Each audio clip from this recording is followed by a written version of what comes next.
Now, this privacy issues only get more complicated as Google's Android operating system expands its influence in smartphones. With location features on by default, Google not only knows what you're interested in, it also knows where you are most of the time. Maria? Pretty scary stuff, John. My next guest says those privacy concerns clearly show that Google is too big of a big brother and their snooping has gone too far. He's Consumer Watchdog's Jamie Court. Also joining us is Business Insider's Nicholas Carlson. He says, get over it. Google's a smart company and consumers do not really care. So, Jamie, you say Google is too intrusive. Well, look, I mean, this company has, 90% of mobile search, 70% of the search. But also, if you're just using the Internet, you can't avoid it. It's tracking our movements. It's building digital dossiers. We have become the product. It knows more about us than our spouses and our families. And the question is not whether you can put the genie back in the bottle. It's a question of whether consumers are ever going to have control. Where is the line? Where is the limit? When can you say, I want to be anonymous online? And when does Google have to respect you? And that's what we're fighting about right now. I actually think we're close to establishing what we call a do not track online right, at least for third parties.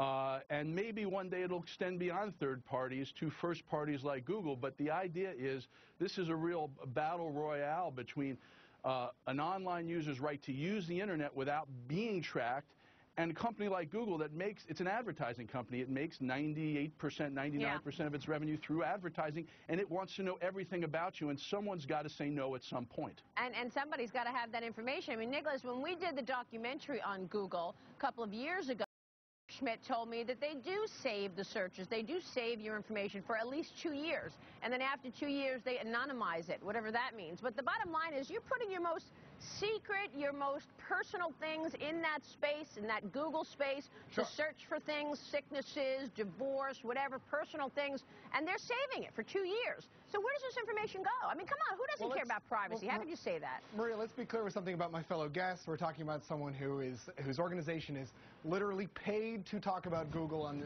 the media. You know, $100,000 from one organization called the Rose Foundation. They donated. They said, go after Google. Wait a second. Nicholas, let's stick to the issues here. The Rose Foundation is a not-for-profit charity. And then $30,000 again to talk about it. I mean, right off the bat, you guys are attacking each other. This is not the point. The point is, we're talking about privacy and Google, Nicholas. Okay, sure. So I just think it's important pointing out that the people who care about privacy, this is why I say it, the people who care about privacy are consumer watchdog groups like Consumer Watchdog, which are paid to go after Google. I actually do care about my privacy. I'm an individual. Okay, consumers do care about privacy. Let's not fool around with that. They care about a couple things. They care about their security. They don't want to see their passwords hacked. They don't want things to leak. They care about identity theft. They don't want someone else pretending to be them.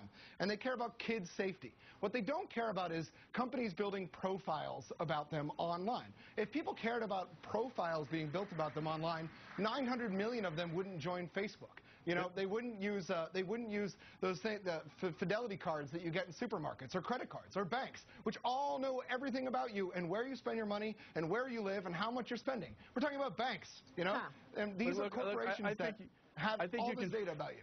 I think you can fight City Hall, but you can't fight public opinion. 9 out of 10 Americans want the right to be anonymous online. Maybe they don't understand how far Pandora's box has been opened, but I mean, look, we're here. We're here today with a guy. You talk about what consumers want, but I just have a question about Consumer Watchdog, which is this. Ask any question you want. Okay, so Consumer Union, which is a consumer advocacy group that I'm not talking to right now, has 800,000 constituents, real consumers. Yeah, we have 250,000 email subscribers. And yes, we got $100,000 from Rose Foundation, which is a not-for-profit charitable organization that gives money to the Consumers Union, too. Sure. So the point is, stay on topic, man. You know, there's a case right now where Google has to disclose all the bloggers it pays to get its viewpoint out. And I don't know if you're on that list or not, but that's not the question I'm raising. The question I'm raising is 9 out of 10 Americans right now want online privacy. Pretty clear. Why is it so hard to give it to them? In 2009, the city of Los Angeles switched to Gmail from Microsoft, and Consumer Watchdog lobbied the city of Los Angeles, telling them that that was a bad idea to switch from Microsoft. Okay, let's take Consumer Watchdog has talked about how let's take that. They've also canceled the Gmail contract. Guys, nobody can understand what anybody's saying with you guys talking on top of each other. Okay, this is also another group that has had an organization where they went out a press conference. They talked on stage with Yahoo, Microsoft, and Amazon about how Google needs to be investigated for for antitrust. This organization's mission is to go after Google. Yeah, wait a second. Well, Let's back up a little. Let's not forget that the FTC did fine Google for more than $22 million for tracking users who were under the but let's do also not mention track. Based on a complaint that we filed. They were fined They admitted no because wrongdoing. they went under the do not track privacy settings. They You say no justice wrongdoing. wasn't done? They admitted no wrongdoing. I think that they get attacked a lot by these noisy groups that represent nobody. They represent nobody except for people who are paid to just come on TV and talk about these issues that consumers don't care about.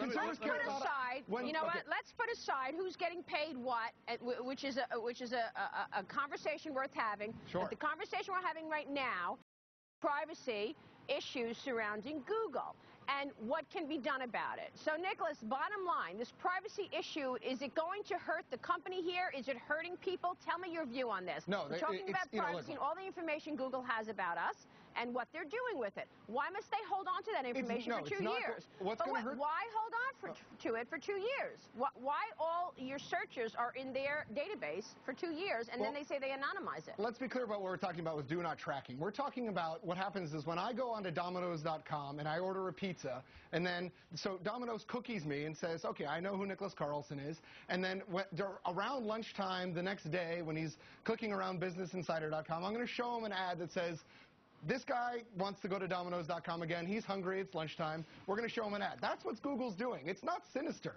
They're just showing you ads that you want to see around when you'd like to see them. They know who you are. So I think it's good for Google. Unless it's information that you don't want shared at a time you don't want it shared.